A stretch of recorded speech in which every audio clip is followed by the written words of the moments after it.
Welcome, everyone. So glad you're able to join us. I'm Lila Jaber.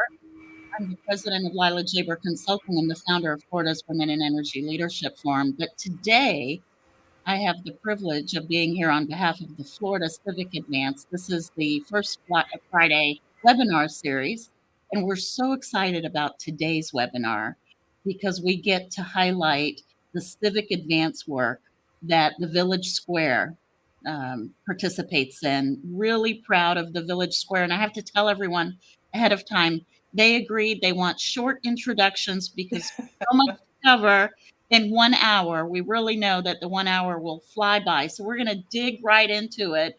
And Liz, the Village Square where it's safe, it's absolutely okay to talk religion, race, politics while you're breaking bread, all the things we were raised not to do while you're breaking bread and having fun. But for those of the listeners that might not be familiar with the Village Square, tell us what it is.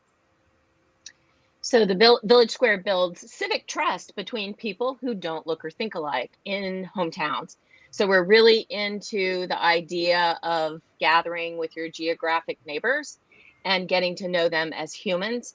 We host about 20 or 25 events a year where we actually gather together to talk about the things your mother warned you not to discuss, as you so clearly outlined, and have fun together. And actually the sort of the human aspect of this, the breaking bread aspect, is one of the most important parts of what we do. We've learned over these years. And Liz, you're the founder and the president. So give us that history of how this all started and what it's meant to you personally. So I describe it as that we kind of accidentally caught lightning in a jar. I don't know that we totally knew what we were doing, but we did recognize it when we had it. And the reason we caught lightning in a jar is here in Tallahassee, 16 or 17 years ago, there was a very controversial issue that was very divisive and looked a lot like, the national differences of opinion that we had, but we weren't really having a real conversation about it. And I was lucky enough to be around a group of friends who had very different politics and very different opinions on what it was, a coal plant, and led by then Commissioner Alan Katz. And we had the opportunity to look at what an actually functional conversation would look like, where you really disagree with people, you learn from each other, and you do it inside a respectful relationship. So the way that we caught lightning in a jar is that we then built the Village Square almost like rings of a tree, center out around those relationships. And so we asked, the first group of people, which we were lucky enough included Lila, to think in their networks of people that they disagreed with, but that they had good, solid relationships with. And that's how we built our first board. It's how we built what we called the Founders, which was a group of 75 people who helped us get going. And ever since then, we've been having big, huge public events that in this era seem almost a little bit impossible. And for me personally, it has been incredibly therapeutic because I see an alternative to what is out there so clearly in front of me all the time. And that helps me feel better. Good. We're going to come back to you, Liz. Don't go far. Javita, I want to bring you in here. So as, the volunteer services director for Volunteer Florida, some would say that you in your own right, your organization is another example of civic advance and civic engagement, obviously volunteerism, right? What does your alliance with the Village Square allow you to do, as it relates to what you're not able to do with Volunteer Florida? Sure. In my conversations with colleagues, as I develop trainings for volunteer engagement leaders who are mobilizing individuals to change their communities, the idea of that kind of 1.0 component of human dynamic, which we've talked about some, which is learning how to have conversations, that's going to be critical when it comes to volunteerism and volunteerism as engagement, action, relationship, meaning engagement, which is Beth Steinhorn. I'm going to give her props for that. But really, that the relationship component of us changing our communities, civil society, in a way that's different from voting or some of the other components of civic engagement. Being able to have those harder conversations as you're managing volunteers, as you are a volunteer, and understanding the impact of your work, you will be dealing with humans no matter what you do. And so I'm able to pose questions that I wouldn't have otherwise as I'm training individuals, as I'm workshopping the difficulties of managing volunteers, supervising volunteers, but fostering volunteerism across our state.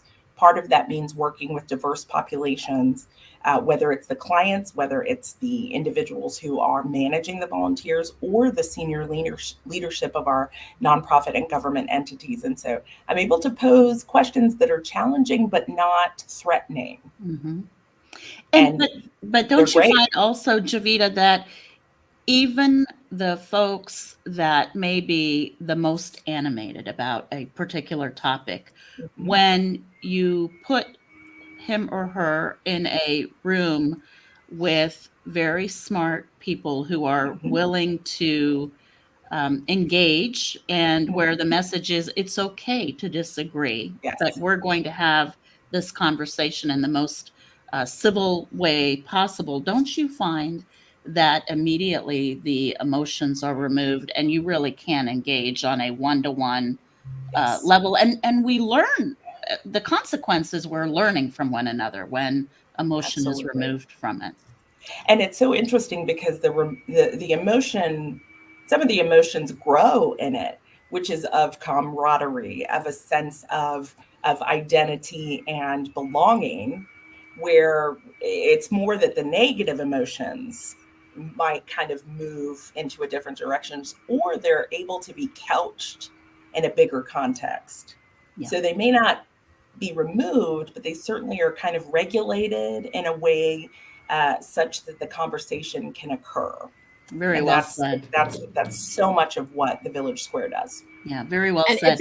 it's actually amazingly interesting that it happens more easily than one would think. Yes. The turning towards someone who really is very different than you and seeing their humanity.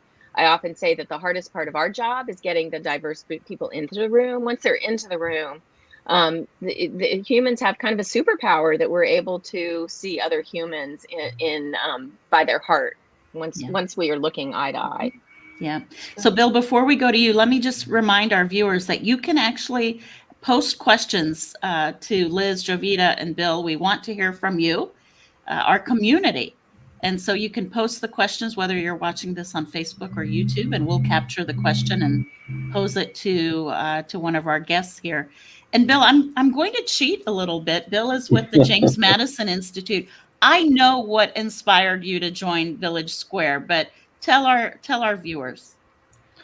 So I spent 20 plus years before coming to Tallahassee in Washington, D.C., and enjoyed my time there, but had grown so tired of the partisan rancor. And this is, this is still 15 years ago or so, that I left D.C. and I basically said, I've had enough.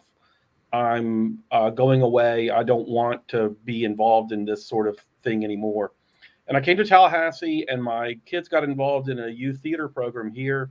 And one day I was reading the newspaper and saw an article that had been written by a national columnist who cited something called the Village Square in Tallahassee and how it was helping to overcome partisan rancor and division. And at the theater troupe that my kids were involved in, I went to a production and ran into Liz, whose daughter was then involved in the same theater troupe. For some strange reason, we have found a lot of people are attracted who come from the world of theater to the work of the Village Square. I don't know if that's a coincidence or curiosity, or maybe there's something about the arts and humanities and their ability to bring people together and to perhaps promote empathy or something. I don't know.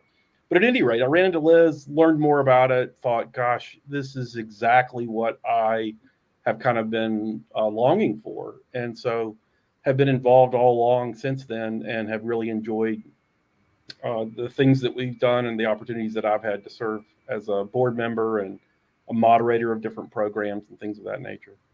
Bill, get us started on, obviously the title for this program is Civic Lessons at the Village Square. Give us an example. So I think one of the things that I've really appreciated about it, as compared perhaps especially to the work that I was doing previously in DC, is that the Village Square basically believes in kind of bottom-up change, and that personal relationships made, among neighbors are the real key to getting over some of the divisions that we see when people are debating abstract ideas among strangers at a kind of national level. And so one of the things that I really love about Tallahassee is that it's a large enough place to have a lot going on and to have a lot of diversity, but it's a small enough place that you can't really write anyone off if you think that you're hoping to kind of make a difference here.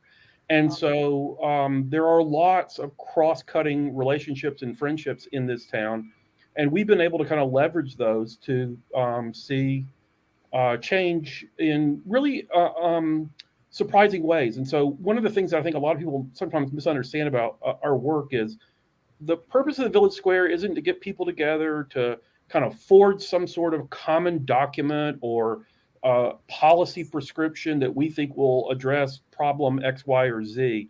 It's really just to build friendships and to create a platform for people after establishing a sense of goodwill with others might on their own take initiative to address problems. And so one of my favorite examples of this came a few years ago at one of our Faith Food Friday events.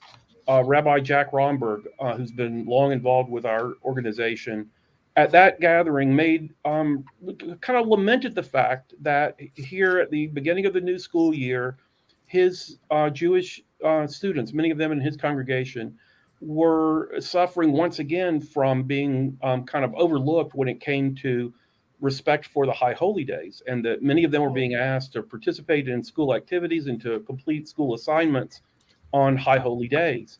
And so he expressed this concern and said that the school board and school superintendent had been seemingly indifferent to some of the concerns that he had raised. And when he was finished, this kind of crotchety old Southern Baptist deacon in the audience stood up and he said, Rabbi Romberg, I know you. I know that you're a man of goodwill, and I want to help you. And I am going to organize a letter writing campaign to try to make a difference on this and to encourage our school superintendent to address this problem. And so he went and did that. And sure enough, the superintendent developed policies that were more respectful of the needs and interests of the Jewish kids in our community. And I think it was just one of those things where, again, Village Square didn't forge this plan, but we created the platform for relationships to be built so that action like this could be taken on the initiative of people of goodwill. And it led to, I think, a really helpful and constructive solution. Yeah, that's a great example. And we've got a wonderful question, Jovita, that I was actually going to come back to you and pose something similar. So let me cover this question and ask you, diversity in the room, right? So how do you make sure, using Bill's example, so what you've done, Bill, is you facilitated an environment where the conversation could be had, the right, opportunity came up, the right people were in the audience to facilitate then a solution and hold people accountable, right? So that was an example of conversation happened, problem identified, and someone took it upon himself in that example to create an opportunity for a solution. Jovita, there's so much happening around equity, diversity, and inclusion. Sure. And what a wonderful leadership opportunity for the Village Square.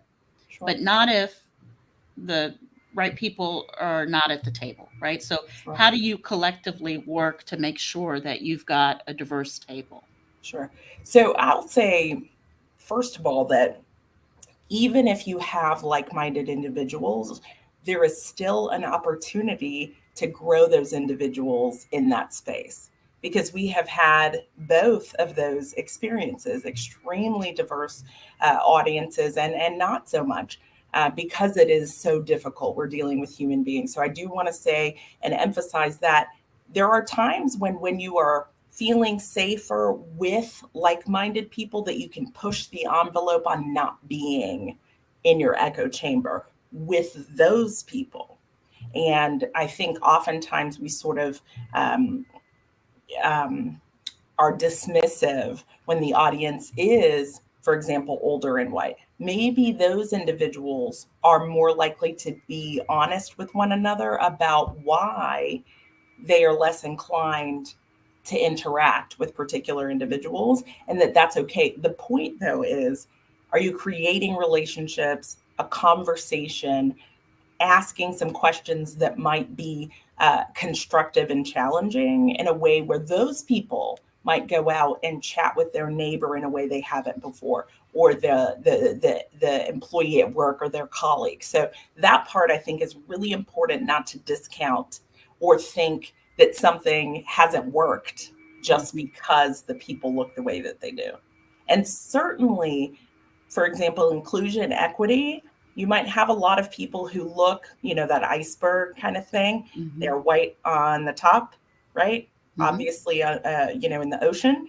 And then underneath, there's mental illness. There's potentially a person with different abilities. There's extreme poverty, all kinds of things that you may not know. And all of those are components of diversity that we need to respect. So I want to make sure that we don't dismiss that. Now, on the other side, we have been, Liz in particular, has led this charge of being very strategic about our board and who is represented there. And then we did, particularly with our local color programming, which was more specifically about race and hometown connectedness as we deal with very difficult issues, whether it was Colin Kaepernick, statues, George Floyd, and so on, and identity politics. And what we did there was grab a group of 20, 30 people, meet at a very centralized location and hang out. We shared a little bit about the programming, but the point was to spend time together, realize what our commonalities were. We did things like, which college football team do you root for? Is it, and it was amazing the number of people who bond over something like that, and then you pull them into some of those other areas. Even that was enough to give people a sense of the credibility of other people. So we pulled in people who were strategically organic in their relationships, and they seeded a lot of our programming, if that makes sense. So that was probably longer than you needed, but it is a strategic thing, but not because you're manipulating people, but because people are not used to gathering together. And so there are a lot of thoughts that have to go behind it. Yeah, Liz? It's like it's not native anymore, in terms of like, it's not something that's in the air anymore that we're gathering with people. And so you have to recreate it. You have to reinvent it. And what Vita was talking about in terms of which team do you root for, et cetera. It was very intentional that we were trying to make it clear what the cross-cutting relationships in the room are, that they aren't just about your color, that they aren't just about your ideology. They're also about all sorts of different ways that we organize ourselves. And that's one of the things that helps people find each other. And then also, in terms of civic lessons, adding to Bill's in what Vita just described, is that, and we actually teach this model because it does make a lot of sense and it works in this environment, is that core group. You want to be very intentional and thoughtful about the core group that sort of makes the structure of the organization. And the harder it's going to be to maintain that diversity, the harder you work on that core group. And so for local color, we spent an inordinate amount of energy, right? Getting the people that we invited bonded, letting them be in a space that felt like they could get to know each other without a lot of other things going on. And then now when we have the program, we have a core group of people who who sort of are our leaders of the discussion, who, when we get to each topic, we sit down and really talk about it ahead of time. And that it's amazing what a solid, diverse core of people can do in terms of building a huge audience of people Yes. that really do keep, 98%, they keep in the spirit of, respectful disagreement. Liz, just to close, I'm sorry, go ahead, Bill, please Well, I weigh was in just on going to say, that. if I can add one thing to this, is that oftentimes we look when we choose program topics for ways to come at certain conversations in an unexpected way or from an unexpected direction. And so one example that came to mind when Vita was talking about college football bonds and things of that nature, one of my favorite programs that we did, gosh, and part of this is because I'm a huge baseball fan, but we did a program several years ago on the 100th anniversary of Jackie Robinson's birth, because he was born not far from Tallahassee. And we wanted to kind of celebrate his life and his accomplishments, but to also use it as an opportunity for us to talk about race in a constructive way. And so one of the things that came out of that conversation was just how much all Jackie was looking for was an equal opportunity, a chance to get on the playing field and to, in a certain sense, challenge white supremacy by showing that a man of his color could play the ball game just as well, if not better, than any of the other guys on the field. And that, I think, is something that kind of drew in a lot of folks that don't always come to Village Square things, or sometimes never come to Village Square things, but they were like me, baseball fans, wanted to come hear a tribute to Jackie Robinson, and then were, in the course of that, challenged to kind of think about how we can learn from his example and his story's example to address certain problems surrounding race today. Mm-hmm. Yeah. And I'm so sorry. I'm so Please, sorry. no, I just wanted to add this. we need to be interactive. We want this. Because it is, when Liz says we have 20, 30 programs a year, it really does kind of span so much. I did I was able to facilitate a program. We talked about the documentary Loving, which is the first interracial couple, and the fight that they had, but they were so unassuming about it. It wasn't because they wanted to have this political tide that moved forward. My husband is white. I had an extremely emotional conversation in the historic Florida Capitol building. That's where we held this. Everyone there was at least 20 years older than me and white.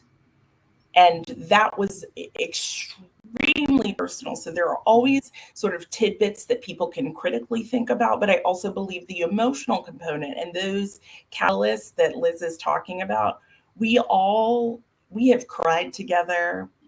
When Liz says disagree, we're not talking about just an ivory tower exercise. And I think that's what's really important is we use some of these words, but the depth of what they have meant for those of us who have developed those relationships and endured is really significant. And I do want to say, based on just sort of the composition of this group, I look extremely young for my age, but I am 40 and I started at 25. 40 is young, Javita. It is. I'm sorry. It's all relative. My friend calls Talbot's Forever 41, and I've started shopping there. And so there's a whole thing. Anyway, but I was 25, 26. I was in graduate school and I was clearing plates as a volunteer, right? So none of this is because Bill is JMI and Liz has this particular background. When we talk about what we've been doing, it's 15 years ago that we were a particular age and having that experience. And I caught the wave right then, so this is not at this point, we're saying all of these lovely things. It's that there's been a lot of messy, relational, extraordinary outcomes and impact from this that have started from some very different times in our lives. And that's where we are now. So absolutely. Well, the example Liz always likes to throw out is one of the founding board members, Alan Katz, and I, different age groups, different politics, different ethnicity, but he will join me when I say we love each other, that it is personal. He is family. And what do we know about family? Yes. There are often disagreements, right? Liz, I want to close this very important topic with you telling people how they can be involved with Village Square. And I have to tell you, the three of you have given me, just in your responses, so many more questions to ask. So Liz, how do people get involved with the Village Square, which is open for everyone? Yes, everyone. So, and also the other thing is we really do have a very large constellation of programs. So, we find that some people are very engaged in our God Squad programming. Other people just love to come to dinner at Square. Other people are local color folks. And so I think that there's sort of a place, intentionally, we want there to be a place for everyone inside our community. So in terms of, going online, go to tlh.villagesquare.us. And there you will find our programming. You can actually listen to podcasts that of the last many years of programming. If you're not in Tallahassee, if you are in Tallahassee, you can come in person. We also have a second location in Fort Lauderdale through Broward College. So that's another geographic opportunity to get involved. And we have a partnership with Florida Humanities that we're now going to be entering the second year of digital programming, and it's called Democracy Reignited. And we've had just the most incredible digital conversations with real thought leaders, and we're very excited about another season of that. We tend to have programming that lasts through the school year. So we just finished this year's programming, and we often offer up alternate sort of do-it-yourself things to do over the summer, and then we'll be announcing our new season in the fall. That again, it has digital, podcast, and in-person opportunities. Good. We're also, actually, the other thing I should say is that we are now turning our attention to wanting to share our model with other communities. And we would love to see other Florida leaders from across the state, join in with us. And it can be sort of a dipping a toe in the water of some programming, or all the way to starting another Village Square. But we think Florida can lead on this. Absolutely. And thank you for answering that last question. Thank you. I saw we had a question come in from the audience. Keep them coming, about how Village Square engages with the community. There are lots of opportunities to do so. So we can't ignore what's happened in our country this week, and with the shootings in the school and what happened in Oklahoma most recently. How does Village Square fit into a community? Really, it seems relief isn't the right word. A healing. How does Village Square help a community heal in those circumstances? Bill, let's start with you. So I think the key for addressing really deep problems that sting, that wound, that cause hurt. I think the key here is having relationships within one's own community, among neighbors, that can offer solace in the midst of confusion and in the midst of uncertainty about where things are going, and that can sometimes help better understand why some people approach this same concern from a different vantage point and perhaps with a different set of ideas about how to solve it. And oftentimes, if all we are given are the views of strangers that we watch on television, yelling at each other about this solution or that solution, we're likely to come away unmoved and unchanged, and probably all the more frustrated. But if we instead have in our own lives people that we like and respect, who see the world differently and who can help us work through, why would you not see what seems so obvious to me? That I think can often be very useful to us and very helpful to us, and can help us both see opportunities potentially for common ground and solutions, But if nothing else, and I mean, a lot of times this is a low bar to some people, but as I mentioned earlier, we're not in the policy solving Okay. business. Okay, what we are in is in the relationship building business, and if all we ever end up doing is helping people to better understand and appreciate people who disagree with them, who see the world differently, I think we will have made a significant contribution to the betterment of our communities. You certainly have, Bill. Liz, You want to weigh go, in Liz? on this. So really, to Bill's earlier point too, I think one of the things we try consistently to do to see if we can get a sort of a different take on the challenge, right? So if we were to take on we were to take on mass shootings and gun control, we just really try to think, what are we missing about this? Where is some place that people might intersect more than we imagine? Because what the national conversation becomes, driven by what Amanda Ripley calls conflict entrepreneurs, is they want to narrow this down so that it is us versus them. And that's what you get fed a constant diet of, with this just very two-dimensional understanding of very complex problems. So we really try to find a way of looking at it in a different way, and we try to find people who are looking at it in a different way so that we can, invite them and expand on their thinking. And it's amazing how much territory there is there as well.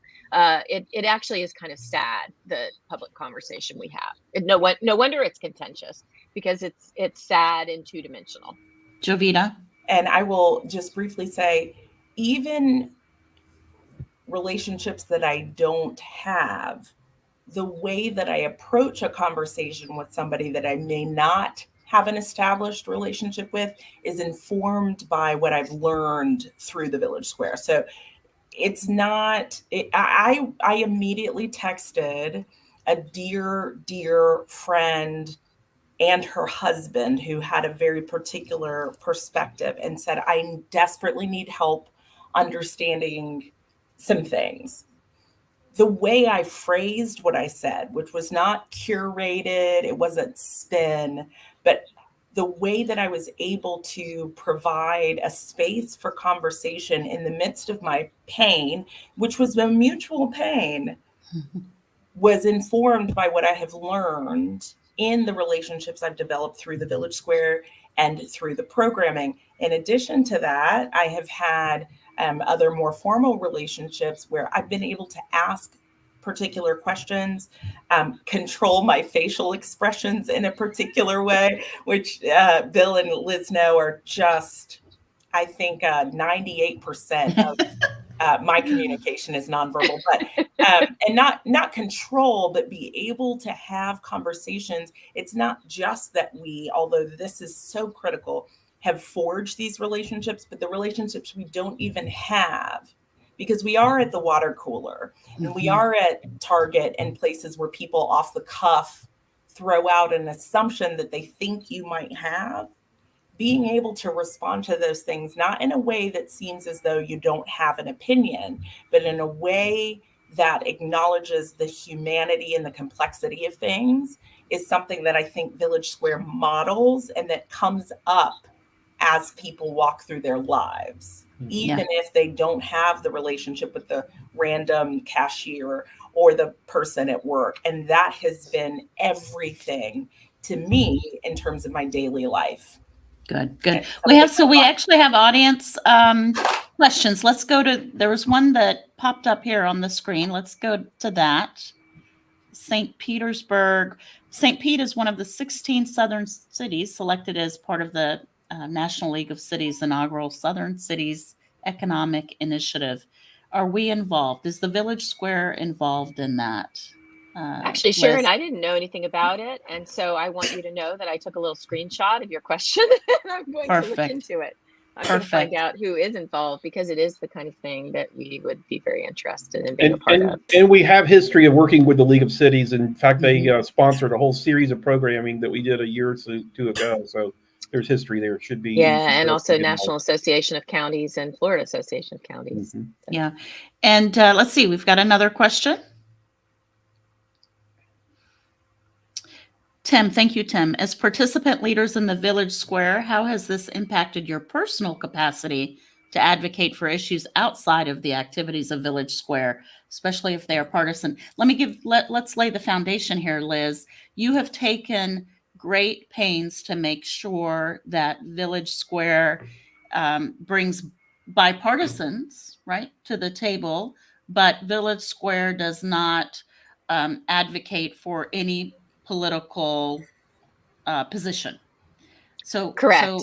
So have you? Do you feel like though those of us individually involved are better able to advocate politically for any particular position? Yeah, so I think so. So I mean, we don't create balance at the Village Square by asking everyone to be in the mushy middle, right?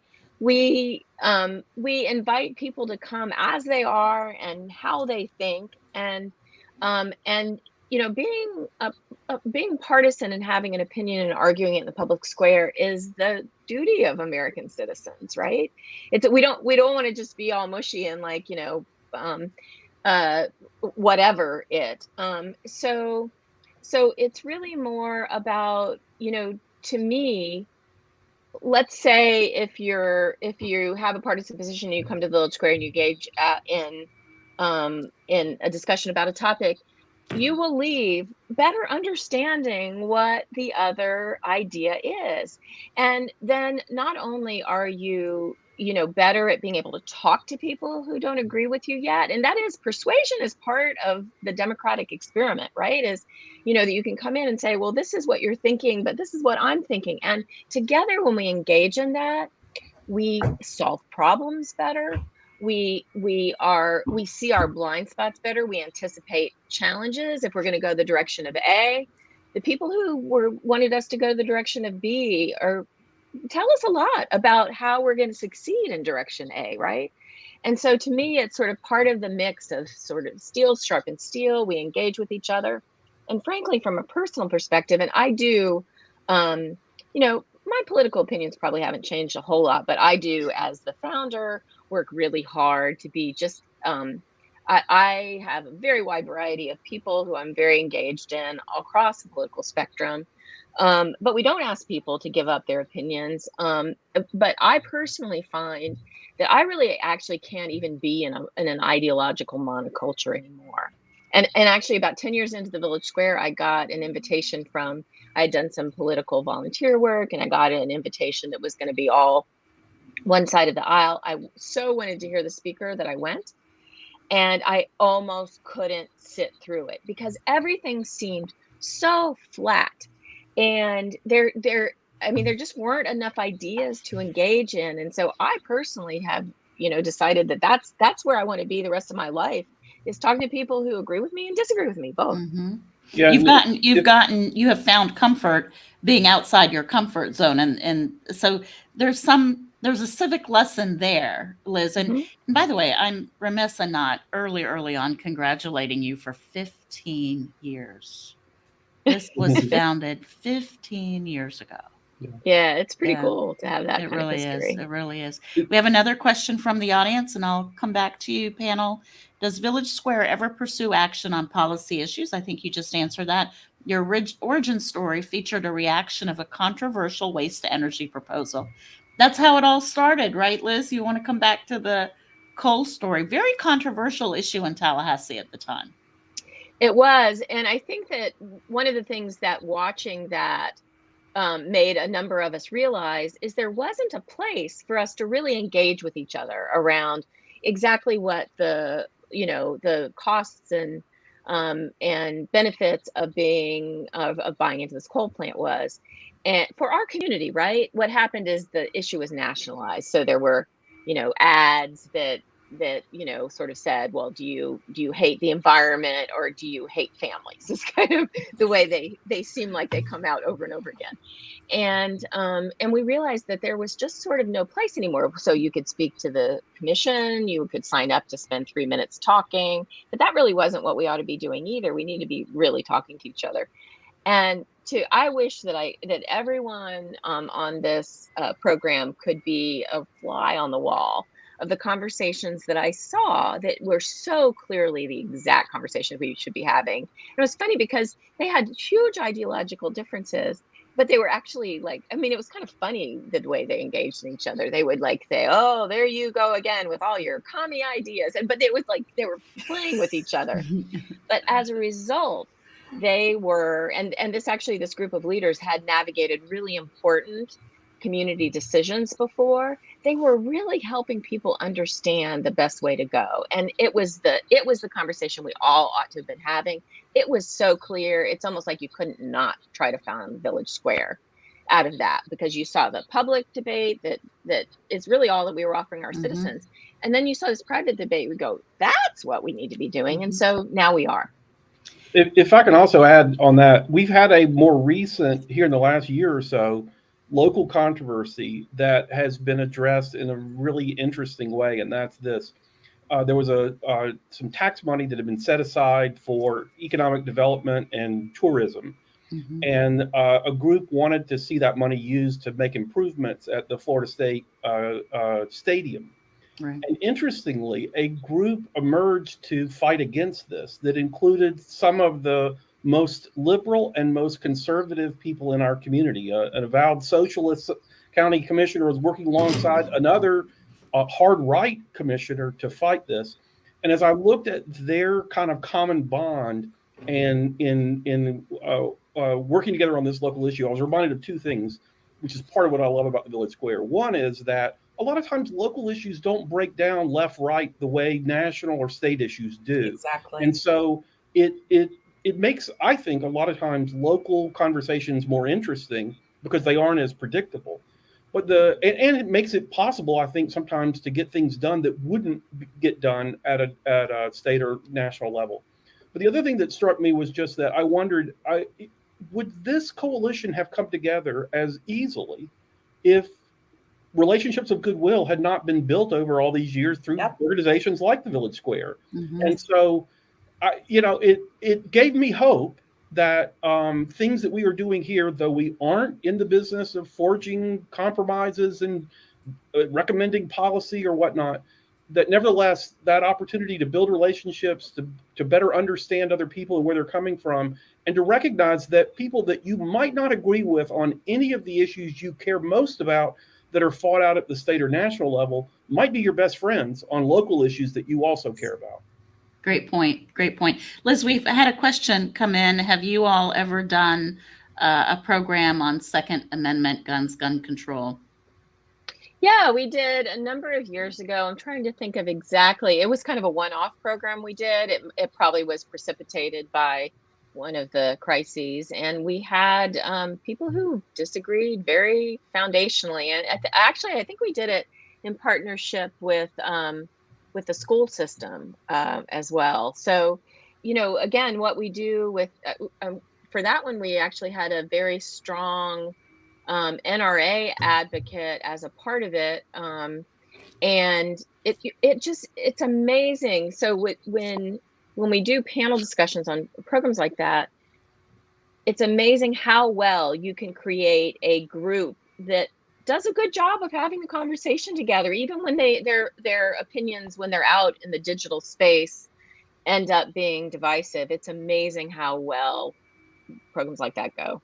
Well, do you find, generally speaking, about all of your programs, and we should say you can find your programs archived, I think, on your website. Is that right, Liz?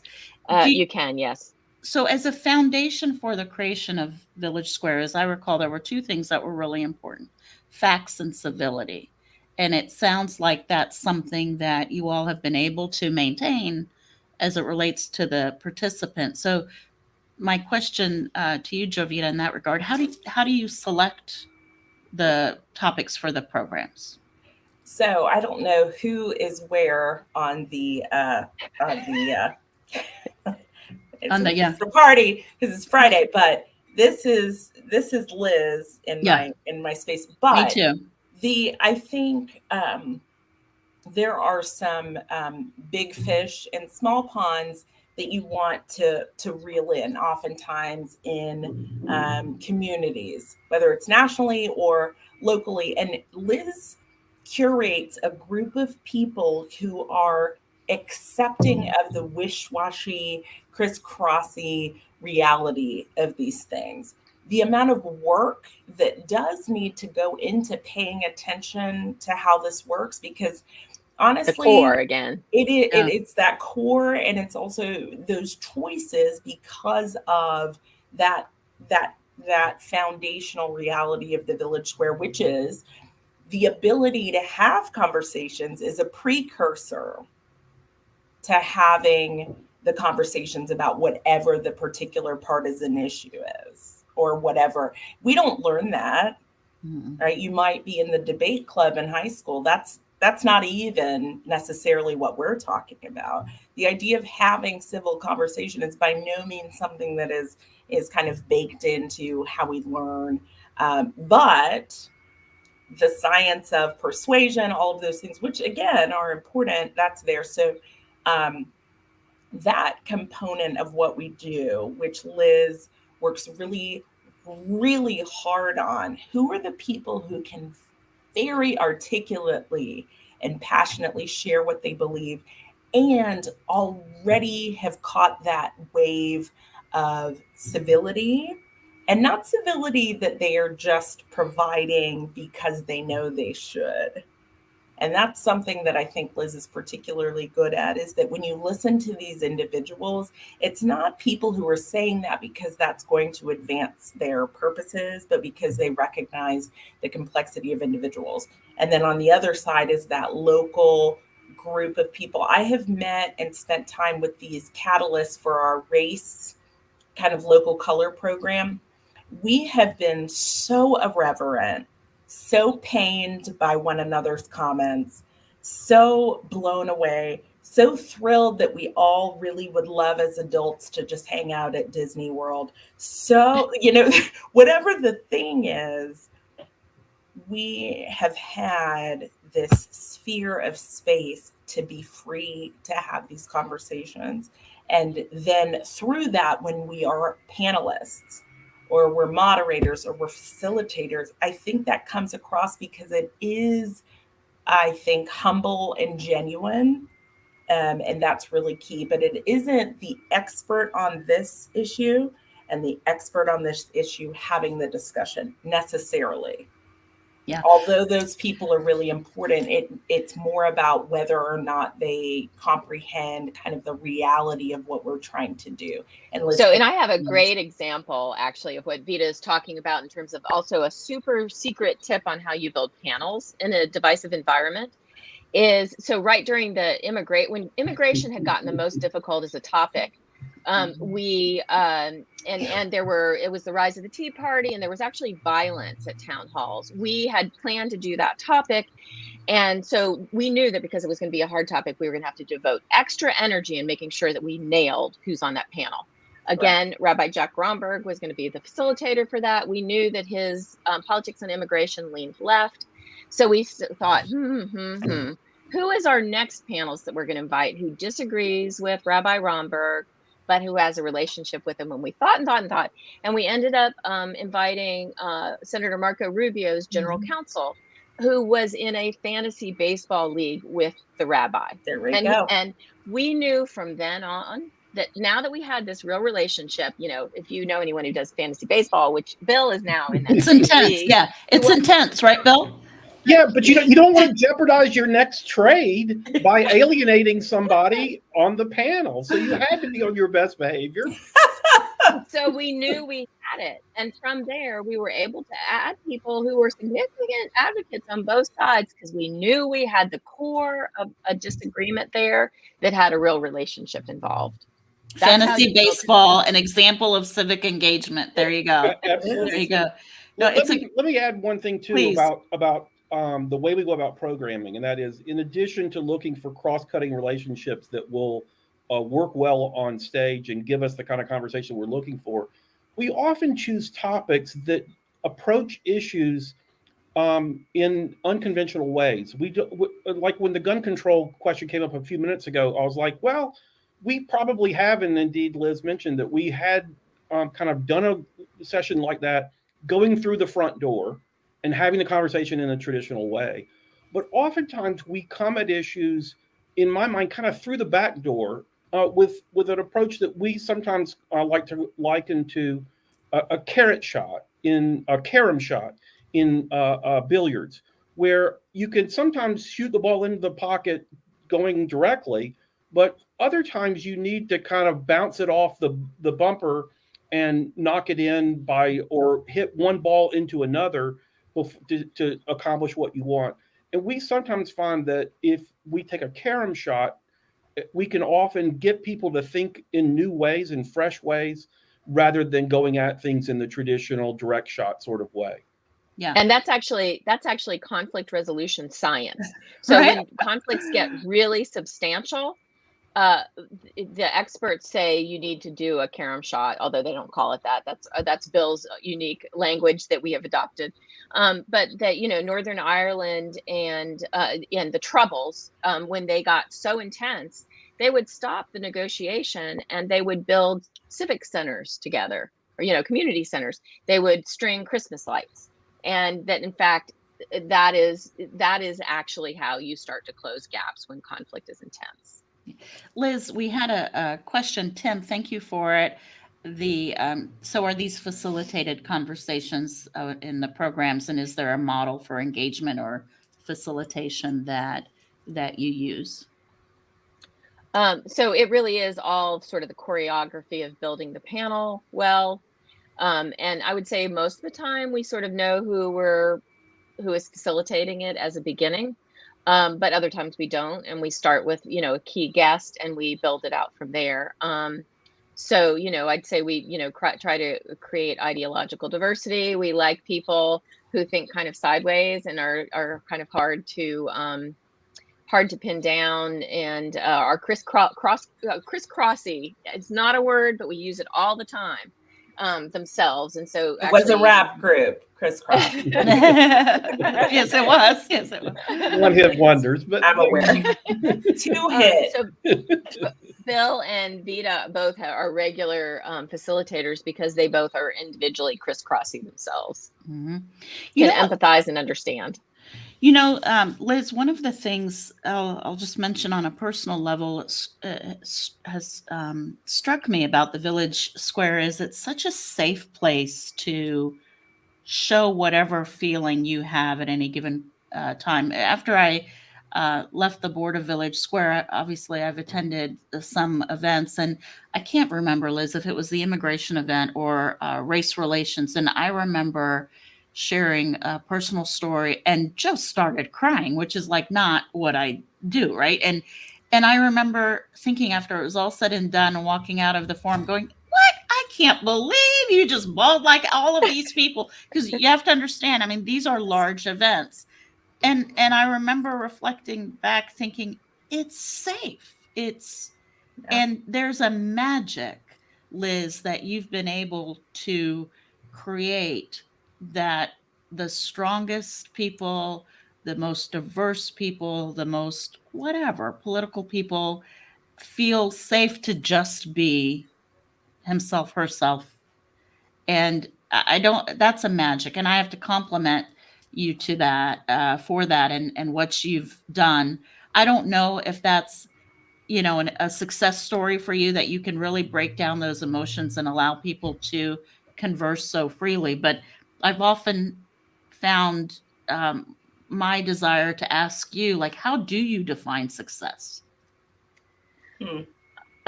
So all sorts of different ways. At sort of a micro level, what we want to see, we're not expecting you to change your mind about whatever the big issue is in the whole. That's not what we're going after. We want you to leave being engaged with us for an evening thinking, that person who was super different than me, I kind of liked them, or there's something they said that made me think. And so we're constantly sort of trying to create that cross fertilization in the people who participate with us. That is success. Now, we actually are excited to be involved in a nationally scoped project. We call it the Kevin Bacon Project because of 2 degrees of, we tease we're a 2 degree of separation hometown. And we're very excited to be one of 2 communities that's being studied by a group of national leaders and funders for how you do this. And so we're picking up very specific measures now before and after the events we do to be able to better understand. So we look for intellectual humility. Um, we look for a decrease in affective polarization, which is just, sort of how emotionally angry you are with that other. We look for an increase in sort of a connection to pluralistic norms, respect and understanding, empathy across divisions, and so we're able to show that there is movement in the course of this small event um, in people's attitudes. Now, it took us a long time to get where we are, and it's going to take us a long time of doing the right thing to get back. Yep. But I would not over attribute anything that we do or that I do. I think honestly, we accidentally created the conditions under which we humans thrive and do wonderful things. And the only thing that I did was notice it, right? Okay, that's what it is. And we can do this if we recreate healthier ways that we engage with each other. So here's the last question for you, Liz, and I encourage all of you to weigh in. What does the next 15 years look like for Village Square? Of course, we'll run the universe by then. We're trying to share our model in small and large ways with people across the country. So if you've got it can some be little replicated. thing, so you are absolutely an advocate for replicating Village Square. Absolutely. We think that every community across the country needs a Village Square in it. It's not a sufficient condition to fix all the problems, but it is a mandatory condition. If we are not gathering with people who don't look or think like we do in our hometowns, we're not going to get on top of this, just period. And so we want to help everyone out there who has some interest in heading that direction in their communities to learn how they can do it themselves. And Liz, your contact information is going to be displayed. There it is, like magic. Liz at villagesquare.us. I think you can actually put anything in the front of it at villagesquare.us and it comes to me. Okay, wonderful. Question. And Jovita and Bill, what's your hope for the next 15 years for Village Square in addition to replicating this all over the country? So I get excited about that. We had, in fact, a young woman from Australia show up at one of our events not that long ago, who said that she had learned about us, was trying to figure out how to forge better relationships in her capital city there in Australia, and had come all the way to Tallahassee to learn from us. And so we spent a lot of time with her and decided afterwards, we ought to be doing more of this for other civic leaders around the country and around the world, for that matter, who might want to come to Tallahassee, observe some of our programs, learn from us, learn from our mistakes as well as our successes. Yeah. So we would love to see these things implemented in other communities in their own unique and particular way. Yes. Just as ours is very unique and particular. Yes. And but we don't want to lose sight of the fact that at the end of the day, we are a local organization trying to work here in our hometown, and that we want to see continued success here more than anywhere else. And so when you were talking, Lila, about measures of success, it brought to mind a situation not that long ago where a woman, and it was a conversation around race as well, where a Black woman in our community got up and talked about how painful it was for her as a young person to be given books that had been used previously at white schools, and how she resented the fact that she had been given kind of secondhand materials all her childhood, and that it had left her embittered. And there was an older white woman who stood up and said that she couldn't even believe that had happened, which kind of took me aback. And I was like, wow. But what was so kind of refreshing about it all is that they had this very kind of human moment that was where they each kind of expressed their own vulnerabilities. And at the end of the conversation, they got together, they talked with one another, they agreed to go out and to get to know one another better. And the white woman, I think, kind of had her eyes opened in a way that had not previously happened. And so the thing that struck me when you were talking is, I hope that not only will we have people who will express in vulnerable moments ideas that they wouldn't normally express, and that they will be affirmed in the way that that woman was at that gathering, and that healing can come out of our gatherings, even if that isn't something that we orchestrated or created.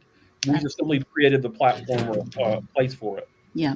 See, I knew this would happen. Our hour has flown by. It's fine. I'm getting the hook message, but we could have done this another hour or two. So hopefully you all will agree to do this again with the Florida Civic Advance.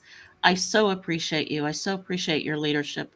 Liz, you are an We appreciate you incredible all. asset to the I love Tallahassee these guys. I community love and you to the folks. state.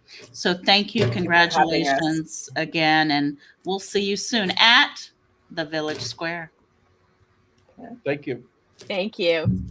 Bye.